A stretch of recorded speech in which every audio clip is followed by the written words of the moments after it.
Olá pessoal, sejam todos bem-vindos ao canal do NEP Eurípides Barçanufo de Campinas.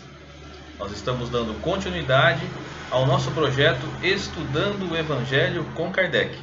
E hoje nós vamos encerrar o capítulo 4, intitulado Ninguém pode ver o reino de Deus se não nascer de novo. Lembrando que esse capítulo 4, ele está falando a respeito de reencarnação. E hoje nós vamos falar a respeito dos laços de família. Mas se você perdeu o primeiro vídeo desse capítulo, você pode encontrar em nosso canal, onde Kardec vai enumerar as diversas passagens do Evangelho onde Jesus fala sobre reencarnação, inclusive naquela conversa formidável de Jesus com Nicodemos, o doutor da lei. Então, se você perdeu essa primeira parte, procure no nosso canal que você vai encontrar. Laços de família. A primeira célula da sociedade na qual nós estamos inseridos é a nossa família. Seja a nossa família consanguínea, de pais consanguíneos, seja a nossa família do coração, de pais do coração, nós estamos inseridos em uma família. E nós vamos perceber através desse capítulo que nada é por acaso. Não existe acaso, não existe destino. Todas as pessoas estão próximas uma das outras, de acordo com a necessidade de evolução moral.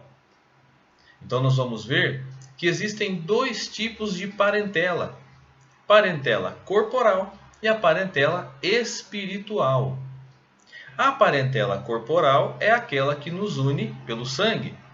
Então nós temos nossos pais, nossas mães, nós temos nossos irmãos, nossos filhos, que são os nossos parentes pelo corpo.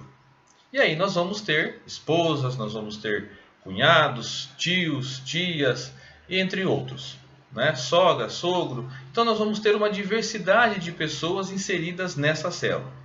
E a parentela corporal é aquela que nos é colocada na nossa encarnação. Só que muitas vezes, ou na grande maioria das vezes, essa parentela corporal ela é proveniente de uma parentela espiritual. Ou seja, esta família na qual eu estou inserido hoje, ela já está comigo há séculos, séculos e milênios. Nós somos espíritos simpáticos ou antipáticos, que estão juntos para poder aprender e crescer. Mas como assim espíritos simpáticos e antipáticos? Nós sabemos que nas nossas vidas passadas nós fizemos alguns enganos, mas também fizemos acertos. Quando fizemos acertos, nós angariamos espíritos, amigos, irmãos de jornada que estão conosco pelo amor, fazendo parte da nossa parentela espiritual. Porém, nós também cometemos enganos, nós cometemos erros.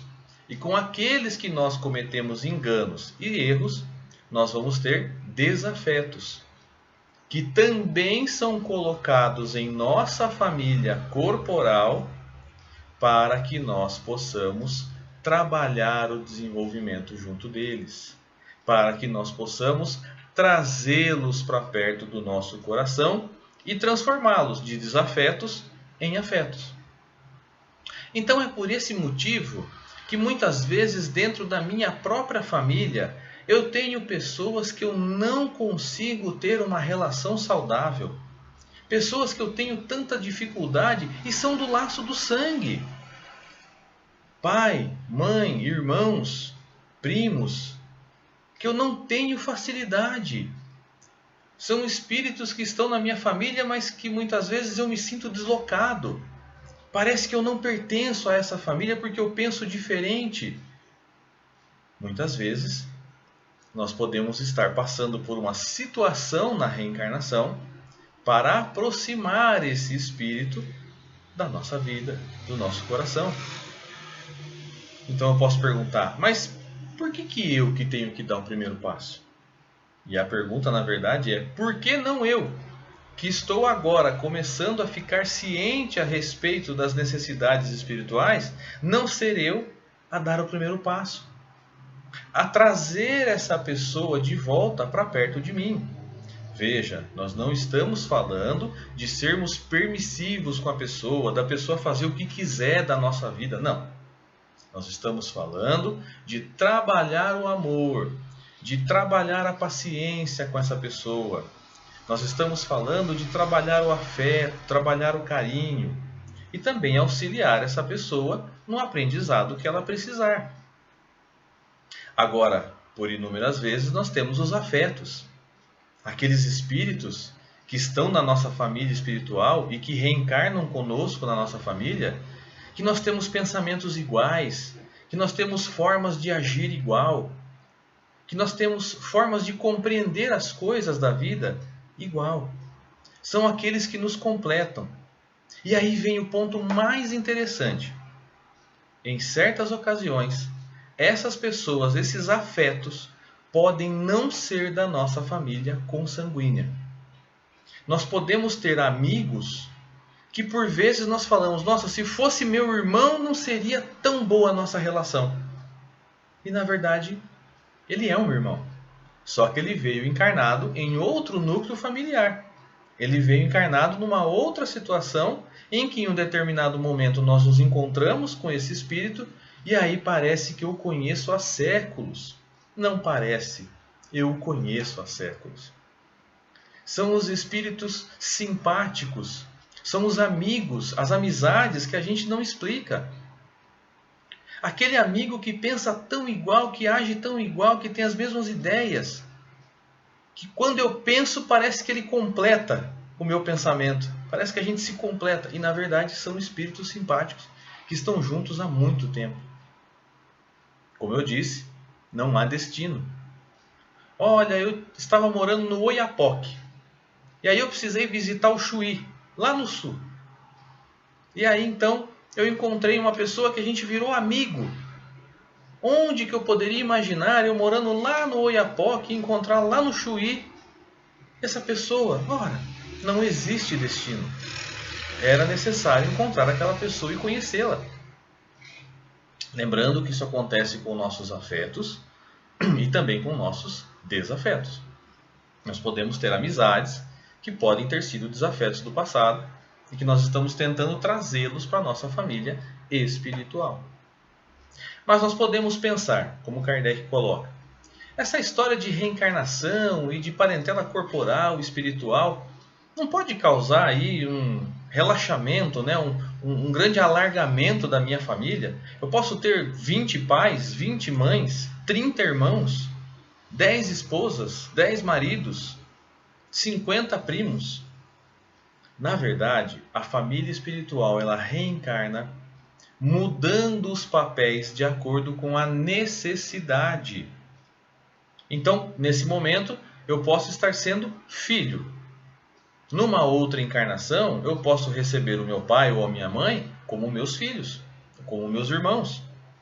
Ou, quem sabe, como minha esposa, como meu marido, dependendo da situação. Tudo de acordo com o planejamento. Então, aquela pessoa que é meu pai, que é minha mãe, ele não está numa fila de pais e mães para reencarnar comigo. Não. São espíritos simpáticos, ou, dependendo da situação, antipáticos, que estão comigo na jornada. E que nós vamos mudando os papéis de acordo com a necessidade.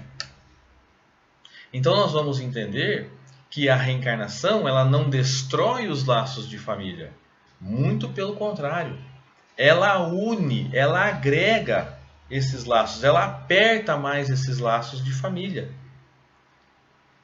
Porque nós vamos reencontrar com os mesmos espíritos em diversas encarnações. E qual que é o nosso objetivo? Grande objetivo? Agir como Cristo age. Porque para o Cristo, todos nós somos seus parentes espirituais. Todos nós somos seus irmãos. Então a família espiritual de Jesus qual é? É a humanidade inteira. Então o nosso objetivo enquanto espíritos em evolução é que nós possamos atingir a humanidade inteira como sendo nossa família espiritual. No momento nós estamos circunscritos a um círculo. Então nós vamos aumentando esse círculo. Nós vamos agregando pessoas através da nossa evolução. Então, os laços de família, espirituais e corporais, eles nos auxiliam a nos desenvolvermos. Aquela pessoa difícil colocada na nossa família, a gente fala, meu Deus do céu, não é possível ser da minha família essa pessoa. Essa pessoa está na sua família para que você possa reconstruir o laço com ela, para que aquela família possa reconstruir aquele laço que foi desatado do passado na atual encarnação. Ou então a gente mesmo é considerado aí a ovelha negra da família. Muitas vezes nós viemos para mostrar uma outra forma de pensar para aquela família. A família está há séculos e séculos presa num pensamento, presa numa forma de agir. Nós somos colocados naquela família para que nós possamos abrir as mentes, modificar a forma de pensar, trabalhar para que a gente possa destruir os laços de egoísmo, de orgulho e aumentar os laços de amor. Então, de uma maneira secular, milenar, nós vamos atravessando o tempo onde nós vamos aprendendo. Então, muitas vezes, esse espírito antipático a nós, ele está em nossa família para que nós possamos aprender através de provas e expiações e também para que ele possa se desenvolver, para que ele possa passar pelas situações que aquela família oferece, para que ele possa crescer. Então, olha que interessante. Não adianta eu querer mudar o mundo se eu não conseguir agir bem dentro da minha própria família. Não adianta eu ignorar minha família inteira e sair dizendo pelos quatro cantos que eu quero mudar o mundo, que eu quero um mundo melhor. Eu preciso começar no núcleo. Eu preciso fazer para aqueles que estão próximos a mim. Eu preciso começar esse meu processo de evolução espiritual com aqueles que estão mais próximos. Então assim, eu não vou sair daqui correndo abraçar aquela pessoa da família que eu tenho dificuldade. Mas eu vou começar a olhar a minha situação e a minha forma de agir com ela com olhares diferentes. Eu vou começar a enxergar aquela pessoa como um irmão em desenvolvimento, como um espírito imortal, assim como mesmo eu sou, que tem necessidades, que tem frustrações, mas que também tem alegrias, que tem conhecimentos, tem aprendizados. E que aquela situação de animosidade que existe entre eu e essa pessoa da família, eu preciso trabalhar para que ela diminua. Eu preciso tirar os entraves que eu coloco para que aquela pessoa possa chegar próxima a mim. Então eu não vou sair festejando com ela de uma hora para outra, mas eu vou começar a observar melhor a minha forma de agir com ela e com a forma de agir dela para comigo. Eu não estou dizendo de nós sermos permissivos, da pessoa fazer o que quer da gente, fazer a gente de gato e sapato. Não, não é disso que eu estou falando. Nós temos que dar limites. E muitas vezes aquele espírito veio naquela família para aprender a ter limites. Às vezes uma infância mais difícil, uma infância mais trabalhada, né? uma infância mais difícil no sentido de situações de dia a dia, né? Sejam financeiras, sejam emocionais, é uma necessidade que aquele espírito tem para que na fase adulta ele possa tomar as decisões corretas. Essa pessoa foi colocada em nossa família para que em determinados momentos da nossa vivência ela possa ser colocada num aprendizado junto de nós. Às vezes aquilo que nós estamos passando é um aprendizado para ela, e o que ela está passando é um aprendizado para nós. Então, antes de nós mudarmos o mundo, nós temos que trabalhar a nossa família. Nós temos que ser responsáveis com aqueles espíritos que estão conosco, responsáveis no sentido de evolução espiritual. Então, os laços de família, eles não encerram, eles não quebram o ciclo familiar. Pelo contrário, eles apertam ainda mais o laço do amor que existe entre aquela família. Uma família pode se juntar a outra, famílias espirituais, através de uma encarnação conjunta. onde eles se encontrem e possam criar aí, aumentar ainda mais a família espiritual. Então, nós vamos observar as oportunidades que nós temos dentro da nossa família como oportunidades únicas de reajuste, de crescimento. Não importa qual seja a configuração da família. Não importa como ela seja formada. Não, a família tradicional é pai, mãe e filhos. Isso é família tradicional colocada como padrão. Mas lembrando, as configurações de família dependem da necessidade espiritual de cada um. Então não somos nós que vamos julgar. Ah, mas aquela família está incorreta porque não segue o padrão. Qual o padrão? O padrão do Cristo com certeza não é. Porque o Cristo diz que nós devemos amar ao outro como a nós mesmos. Que nós devemos fazer para o outro aquilo que nós queremos para nós. Então não sejamos nós a julgarmos outras configurações familiares que não sejam aquelas de acordo com aquilo que eu penso. E isso para todos os lados. Isso para todas as formas de família. Não adianta eu ser de uma configuração familiar e achar que a outra está errada, e vice-versa. Não existe configuração familiar errada. Existe configuração familiar necessária para o desenvolvimento daqueles espíritos. Então não sejamos nós a sermos os juízes, que possamos olhar para o nosso núcleo familiar e aceitá-lo como sendo espíritos viajores do tempo que estão conosco há muitas e muitas encarnações. Como exemplo que eu dei no primeiro vídeo sobre esse capítulo, a questão de dizer de pessoas que se parecem dentro da família. Nossa, aquele fulano, filho de cicrano, é igualzinho a ele. Age exatamente da forma que ele age. Ou então dizer assim, poxa vida, se fulano fosse filho de Beltrano, não seria tão parecido. Eles nem são parentes, ou nem são pai e filho, são tio e sobrinho, são primos, e são tão parecidos.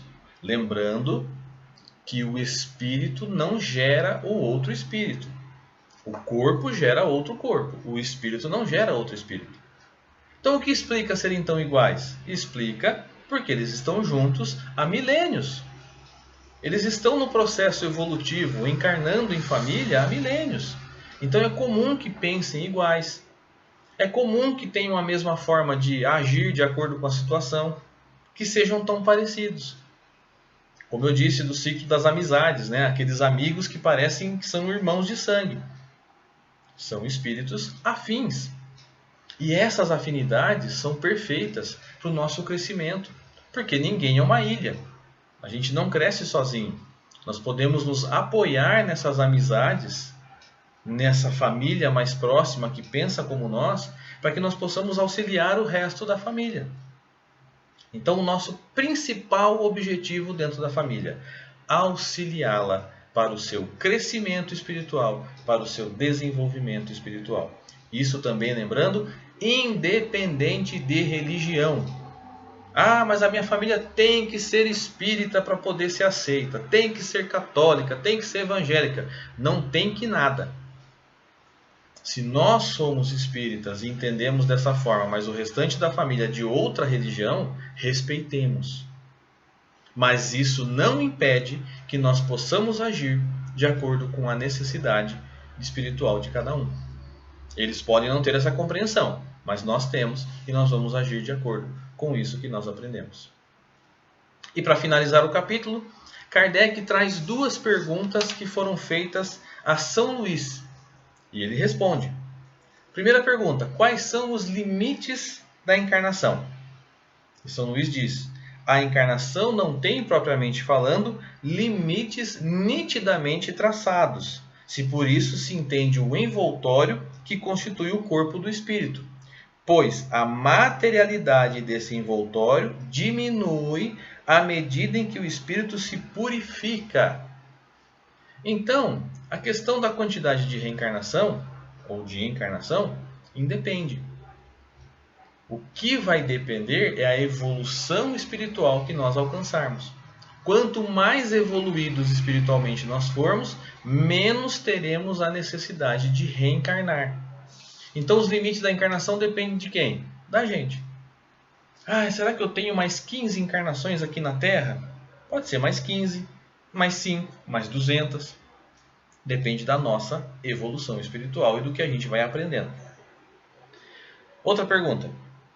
A encarnação é uma punição e somente os espíritos culpados é que estão sujeitos? Ou seja, reencarnar é uma punição? E São Luís vai dizer o contrário. Não é uma punição, é uma dádiva. É uma oportunidade. Sabe quando a gente ouve daqueles adolescentes que falam assim, eu não pedi para nascer? A resposta que a gente dá, pediu, esperou, aguardou o momento certo e recebeu a oportunidade maravilhosa. Então essa conversa de que não pediu para reencarnar, não existe. Todos nós pedimos, entendemos a necessidade, fizemos o acordo com aqueles espíritos próximos e então encarnamos. Então a reencarnação é uma dádiva de Deus, até mesmo para aqueles espíritos que recebem a reencarnação compulsória. O que é a reencarnação compulsória? Eles não desejam reencarnar, acham que não estão naquele planejamento no momento, mas eles recebem a oportunidade de reencarnar. Mas esses não pediram para reencarnar. Eles podem não ter pedido conscientemente, mas inconscientemente, na necessidade do espírito, eles sabem que precisam daquela encarnação. Então, a gente não tem para onde fugir. Se a gente está encarnado aqui, é para a gente aprender, é para a gente crescer, é para a gente se desenvolver. Então, que possamos fazer dos nossos laços de família oportunidades de reajuste, que possamos crescer, que possamos nos desenvolver e sermos sempre melhores para a nossa família, seja família de sangue, seja família espiritual, para que esta oportunidade que recebemos hoje possa ser uma oportunidade bendita em nossa vida espiritual, de crescimento e de renovação. Se você gostou desse vídeo, deixe o seu like, deixe o seu comentário, compartilhe com seus amigos, com a sua família, com seus amigos, e que Jesus possa nos abençoar. Um grande abraço a todos. Até a próxima.